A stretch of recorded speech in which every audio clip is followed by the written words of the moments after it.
Welcome to This Explainer. We all absolutely adore our dogs, but how often do we actually stop to translate that silent language they're using with us every single day? Well, today, we are completely decoding the hard science of the human-dog bond. So, let's just jump right into the ultimate question every pet parent secretly wonders. Are you really their favorite person? Or, are you just the human who magically fills the food bowl? It's kind of a jarring thought, right? Especially if you have a rescue pup. But don't stress, scientists have actually studied this extensively, and the answers are literally written right in your dog's body language. Here's the quick rundown of what we're covering today. The science of dog love, the subtle signs of distrust, proof that your dog has imprinted on you, and finally, decoding those absolutely wild sleeping positions.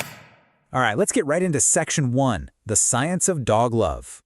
Now get this, a fascinating study out of Japan brought 30 pairs of dogs and their humans into a lab, and all they did was simply gaze into each other's eyes for 30 minutes. The result? A massive 300% spike in oxytocin, that's the love hormone, in the humans, and a 130% spike in the dogs. So biologically speaking, staring into your dog's eyes has the exact same hormonal effect as a human mother looking at her newborn baby. How crazy is that? But what happens when we make them choose between our love and, well, their stomachs? An MRI study down in Atlanta set up a Y maze where one path led straight to food and the other led to their owner giving them praise. And the results were a perfect 50-50 split. Across multiple experiments, dogs proved to be either fiercely dedicated foodies or fiercely dedicated people lovers. So hey, if your dog chooses you over a piece of bacon, you have absolutely won their heart for sure. And, how we interact with them day to day permanently shapes their worldview too. Researchers in Portugal compared rewards-based training against aversive, punishment-based methods in 92 dogs. The findings here were pretty striking. Punishment didn't just spike their stress hormones in the moment, it actually caused those dogs to develop a lasting, pessimistic outlook on life way after the training ended. So if you want a genuinely happy dog, the science says absolutely stick to the rewards.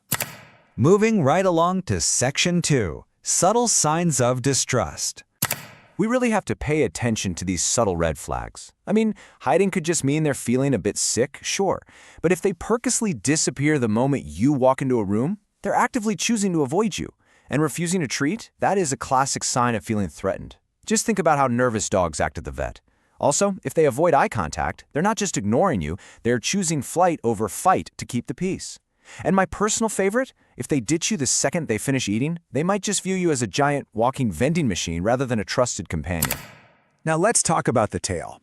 We basically all assume that any tail wag means a happy dog, but studies actually show the direction is everything. A slow, left-leaning wag, that actually signals fear, stress, or suspicion towards someone unfamiliar. But on the flip side, a heavy wag to the right indicates total relaxation and pure positive emotion. So next time you see that tail going, definitely check the direction. Okay, on to Section 3, proof your dog imprinted. There's a beautiful concept regarding eye contact here. In the wild, locking eyes is a direct threat, a real challenge. So when a dog that has imprinted on you holds your gaze softly, they are literally overriding their deepest survival instincts. They're exposing their complete vulnerability simply because they feel entirely secure with you. It's really powerful. So how else do you know they've completely imprinted? Well, dogs are total emotional sponges. If you're an anxious worrier, they kind of absorb that vibe. If they are always nesting in your dirty laundry, it's because your clothes literally smell like safety and comfort to them. And amazingly, thanks to thousands of years of domestication, they can actually read your cortisol levels. If they rush over to comfort you when you're sad, you aren't just an owner. You are their ultimate point of safety in the world. Finally, wrapping up with Section 4, decoding dog sleeping positions. Let's translate these quirky sleep habits happening in your living room right now. The classic donut position is actually an ancient instinct to conserve body heat and protect vital organs. But the Superman, stomach down, limbs completely stretched out, that means they're only taking a quick nap and are ready to play at a moment's notice. The hilarious crazy legs pose, flat on their back, belly totally exposed, shows extreme confidence, or they might just be using the sweat glands in their paws to cool off. Side sleeping means deeply relaxed affection, while that tense lion pose just means they're resting their eyes, not fully asleep. Oh, and we absolutely can't forget the ultimate compliment, the cuddle bug. If your dog insists on sleeping back to back with you, they are treating you like a fellow canine. See, puppies sleep piled together to regulate their body temperature. So when your adult dog does this with you, they're tapping into a deeply comforting instinct from their earliest days, basically telling you that you are officially part of the pack. So as we close out this explainer, I have a challenge for you. Take a good look at your furry best friend today. Watch which way their tail wags. Notice exactly how they choose to sleep. What is their hidden language trying to tell you right now? Understanding this science doesn't just make us better observers, it actually makes us better, more compassionate pack leaders. Thanks for diving into this with us today.